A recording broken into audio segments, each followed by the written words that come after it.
البنات هذا هو البسباس ديالنا، غنخداو بحال هكا طري، طروفه يعني طوال. وكما تعرفوا البسباس راه غني بالصالي مينيرال، غني بالفيتامينات، فيه يحتوي على الفيتامينات بزاف، منهم فيتامين A ومنهم فيتامين بي والفيتامين سي، يعني اللي مهم للجسم ديالنا. كما تعرفوا حنا كلشي تنتغداو منه، حنايا تتغدى منه حتى الجسم ديالنا. والبسباس يعني راه مفيد، تقدروا ديروه تنبخر، تقدروا تاكلوه بحال هكا خضر كما تناكلوه هنا في الشلاضه، وتقدروا كما تنديروا في المغرب تناكلوه حتى في المرقه، تقطعوه بحال هكا طويل كما تتشوفوا. ودابا غنوريكم علاش تحتوي هاد الشلاضه هذه. يعني انا موجده جا كلشي، يعني جا نقيت كلشي ووجدته. غنحتاجوا البسباس، غنحتاجوا الليمون اللي هو فيه فيتامين سي، كما تعرفوا راه الليمون راه معروف بفيتامين سي. ونحتاجوا الرمان راه فيه فيتامين بي، فيتامين سي وفيتامين او. ونحتاجوا القرقاع اللي هو غني بالاوميغا 3 والاوميغا 6، يعني راه مهم للجسم ديالنا القرقاع. تقدروا تاكلوه حتى في الصباح، جوجات وثلاثه في الصباح راه مزيانين. وغنحتاجوا لهذا الورد ديال البسباس اللي هو زوين، غنحتاجوه للديكور.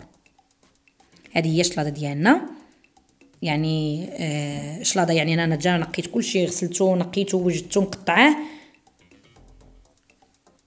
طريقه سهله وما فيهاش بزاف الشغال، ومفيده بالنسبه للجسم ديالنا وحتى الوقت ديالنا.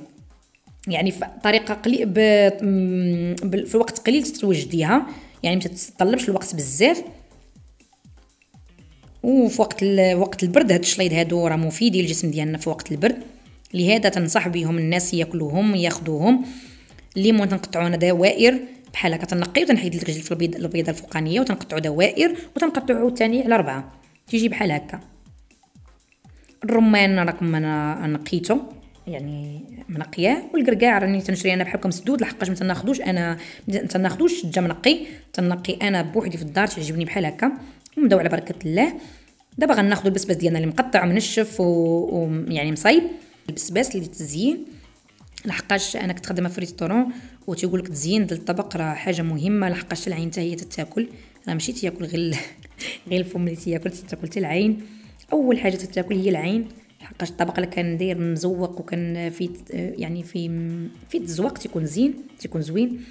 وهذا هو الطبق كما تتشوفوا، غني بالفيتامينات، مفيد للجسم ديالنا، وطبق حتى لوقت البرد. والطبق الثاني هو هذا اللي مصنوع بشلاضه ديال فاليريانا، ما عرفتش في المغرب سميتها بالعربيه. هاد الشلاضه هذه مفيده، وفيه الليمون وفيه لافوكا وفيه الفجل وفيه القرقاع وفيه الرمان، يعني فيه كاع هاد الانواع هادو. انا عندي في الدار داكشي علاش استعملتهم، غنيين. شلاضه تقدروا تستعملوا اي شلاضه بغيتو، انا تنستعمل هاد الشلاضه هذه لحقاش فيها فيتامينات، داكشي علاش نستعملها، لهذا تنصح بها الناس. فاليريانا هي هذه، انا منقياها ومنشفاها وغاسلاها، يعني غاسلاها ومنقياها وكلشي مقاده، هي اصلا تكون منقيه، غير هي خاصكم يعني ضروري تغسلوها تكون فيها التراب. هذه انا الشيخ ديالي تيديرها في الغرس، يعني تيغرسها تتجي غزاله، تكون بالاخص في وقت الصيف. والفجل كما تعرفوا صحاب الطونسي راه مهم ليهم الفجل، ولافوكا داكشي. يعني تيبقى بغيتي ديري الكركاع ديريه، بغيتي ديري اللوز، بغيتي ديري اي حاجه ديال الفواكه الجافه تجي معاه ماشي مشكل. في شلايض اخرين غنوريكم طريقات اخرين اللي هما غزالين، راه عندي انواع بزاف ديال الشلاضه، انا شلاضه ناكلها بزاف وعندي انواع، وديما تبغي نشارك معكم شي حاجه وتتكون ناقصاني شي حاجه ديما تجي بحال هكا.